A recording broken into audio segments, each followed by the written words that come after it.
asalaamaaleykum wa rahmatullah sa mbokk sénégalais yi maa ngi leen di sant leen gërëm bu baax a baax man la Cheikh Tidiane Dieng rédacteur en chef fondateur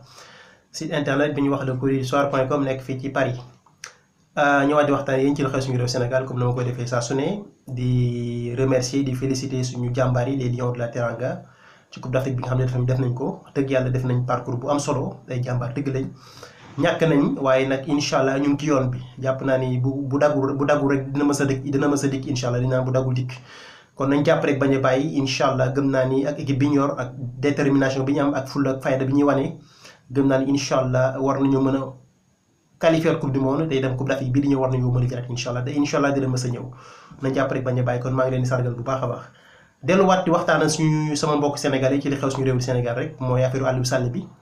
may wax ne bu ñu koy fàtte ndax dafa am solo trop gis nañ ni Sénégal réew la moo xam ne mu bëgg football la bu football xasee ba commencé rek ñëpp dañuy fàtte lépp donc scandale bi daanaka daay ñëpp fàtte nañ ko ñëpp a ngi ci football bi ñëpp a ngi ci Coupe d'Afrique bi ñëpp a ngi ci leneen mu nekk loo xam te ne yaakaar naa ne fàtte ko moom danger la ndax suñu avenir u réew la suñu avenir u doom la suñu avenir u sët la suñu avenir u ëllëg la kon lépp loo xam ne am na lien ak suñu ressource naturelle te ñu moom ko rek bu ci amee ay njuuñ njaaj war nañ koo leeral ndaxte xaalis boobu ñu utiliser c'est pas l'argent du gouvernement c'est l'argent du contribuable ñun ñooy borom ñun ñi nga xam ñooy fay impôt ñi nga xam ne ñooy sénégalais yi te ëllëg war nañoo mën a gis suñu bopp ci li ñu moom. DIC mi ngi def liggéeyam donc division d'investigation criminelle daa DIC def nañ enquête jamono bi ñu ngi def enquête ci banques yi nga xam te ne jàpp nañ ne war nañu faa mën a fekk ay preuves ci affaire Aliou Sall bi preuve la ñuy seet jamono bi ci banques yi ay banques yu mel ne Société Générale. ay banques yu mel ni BICIS ay banques yeneen banques yu nekk Dakar yëpp jamono bi DIC mi ngi fay dem di xool ndax dana fa am ay preuve mu nekk loo xam te ne bi dafa ñaari njàngat bi may njëkk a def mooy liggéey bi DIC def jamono bi war na ko def bu yàgg ndax bu ñu fàtte ne affaire bi léegi mu def 1 mois boo toogee ba ni yëpp fàtte nga ne damay dem ci banques yi di xool diggante boobu yëpp gars yi mënu nañu fa dem effacer preuve yëpp te jàpp naa ne jamono bi bépp trace boo xam te ni Aliou Sall boo ko fa bàyyee gars yi jàpp ko da koy effacer loolu mooy njàngat mu njëkk a def kon waroon nañu ko def depuis très longtemps waruñoo xaar ba am 1 mois et quelque naan dañuy dem ci banques yi le fait sax ñu koy annoncé ci médias yi ça veut dire que c'est trop tard defuñ ko kon jàpp naa ne naxaate am na ci waaye du ci mën a am rek nañ bàyyi def liggéeyam. deuxième bi mooy banques yi ñu ciblé yëpp boo xoolee ay banque française la BICIS Société Générale ak yeneen te ku xam Macky Sall xam ne c'est un agent de la France te banques yooyu duñ bàyyi mukk Macky Sall di nekk ci ay tooxi doona wala ñoom buñ ko dugal mukk ci ay tooxi doona donc lépp loo xam te ne am nañ koy ci preuve ci ak kii di Aliou Sall pour yàqal am nañ preuve yoo xam mën nañoo indi Aliou Sall problème mën na indi Macky Sall problème man jàpp naa ne banques yooyu ñoom danañ def tout ba preuve yooyu danañ ko dindi ba bu fa enquêteurs yi ñëw duñu fekk dara kon jàpp naa ne annonce la boo xam te ni mesure la boo xam ne c'est une mesure contre-productive war nañ ko def depuis très longtemps waaye xaar ba mu am 1 mois nga soog a def ay enquête man jàpp naa ne amatul benn njariñ bi ma ci teg mooy suñ justice lu tax nga xam ni doxul mooy que dafa am benn scandale bu am solo bu mag boo xam ne mi ngi yëngal benn pays africain bu ñuy wax le Kenya ñi nga xam ne c'est information yi xam nañ tey Kenya am na lu fa xew lan moo fa xew Kenya ministre des finances ministre des finances mi ngi tudd Rotich moom lañ jàpp tey ministre des finances le procureur yabal ne nañ ko jàpp ndax dafa am benn contrat boo xam te nii dañ ko signé ñoom benn entreprise italienne boo xam te nii mi ngi tudd Ravenna nekk contrat bi dañ ko ay njuuj njaaj kisi la dañoo naxaate lépp ay njuuj njaaj la ba montant bi xam ne dañu waroon soxla pour defar benn yaakaar naa benn barrage la montant boobu ñoom dañ ko gënoon a yokk maanaam bu ñu soxlaa par exemple 1 milliard ne noonu soxluñu 1 milliard 10 milliards lañ soxla jël 9 milliards def seen poste jël 1 milliard def ko ci contrat bi seen ki nga xam te ne moom mooy procureur def liggéeyam ba gis am ay preuves yu leer naññ ne sàcc am na ci tey ji dafa yabal waa police ne nañ dem jàpp ministre des finances bi yóbbu ko ci kaso bi ñu def enquête jamono bi may wax ak yéen ni mi ngi ci enquête bi président de la république bi Uhuru Kenyatta nga xam mooy président de la république bi deful benn intervention pour ñu bàyyi waa ji wala nangam déet li mu wax mooy képp koo xam te nii jàpp nañ la ci ay njuuj njaaj li may njëkk a def man président de la république mooy dama lay teggil sa ndomba tànk ñu bàyyi liggéeyam justice def liggéeyam ba keroog mbir mi di leer kon nga xam ne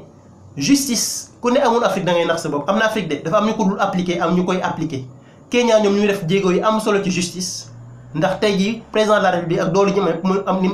li am ci doole yëpp mënoo ko def pression ba ñu waa ji kenn du ko laal ba waa ji kenn du ko indi benn problème waaye def ko dafa bàyyi justice def liggéeyam ba gis ne waa ji ay njuuñ njaaj yu rëy la def ñu yabal ay policiers ne ko nañ ko jàpp tey ji jàpp nañ ko ma nga ca kaso ba xamuñ fu muy mujjee te du moom kese lañ jàpp liste la boo xam ne 28 personnes ay personnalité politique yu mag yoo xam ci gouvernement bi lañ nekk ñoom ñëpp jox nañ leen ay mandat d'arrêt pour jël leen seen kër tey jàpp leen te président de la république deful benn intervention nga xam ne kon foofu justice ma ngi fay dox te Kenya bu ngeen xoolee ubbi na bu yàggul benn parc central éolien pour affaire énergie boo xam def na ko réew la moo xam te ne mi ngi avancé bu baax a baax te gis naa ni wala jàpp naa ni yaa 50 ans ci ginnaaw wala 60 ans ci ginnaaw xam naa ni ñun ñoo ko tane woon tey jii mi ngi avancé bu baax a baax ci côté justice ci côté économie ak côté leneen lu bari kon ñun war nañoo xam ne dëgg-dëgg bu ñu amee tuuti volonté gëm suñu réew rek war nañoo mën a avancer loo suñu réew kon taxaw naan Afrique bi wala yooyu yëpp pour man jàpp naa ni problème bi mooy gëm-gëm bi ak am pas-pas am tam envie pour changer sa réew te tant que président africain yi xooluñ ci Uhuru Kenyatta moomu nekk ca Kenya nga xam ni moom mënu naa def intervention wala mënu naa gis procureur bi ci suuf am nu mu def ak moom jox ko xaalis wala dara mu bàyyi enquête bi parce que day yàq image du gouvernement daf koo bàyyi mu def liggéeyam tey jii ministre des finances bu Kenya bi jàpp nañ ko yóbbu nañ ko police pour def ko enquête président de la république jamono bi wax yow nii mi ngi wut ku koy remplacer nga xam ne kon dëgg-dëgg ñoom seen justice ñu ngi def seen liggéey loolu laa bëggoon wax dëgg yàlla ñu xool roy ci réew yi nga xam ne ñu ngi avancé bu baax a baax ci Afrique te Kenya jàpp naa ne bokk na ci am na yeneen réew yoo xam ne ñu ngi def seen liggéey Afrique du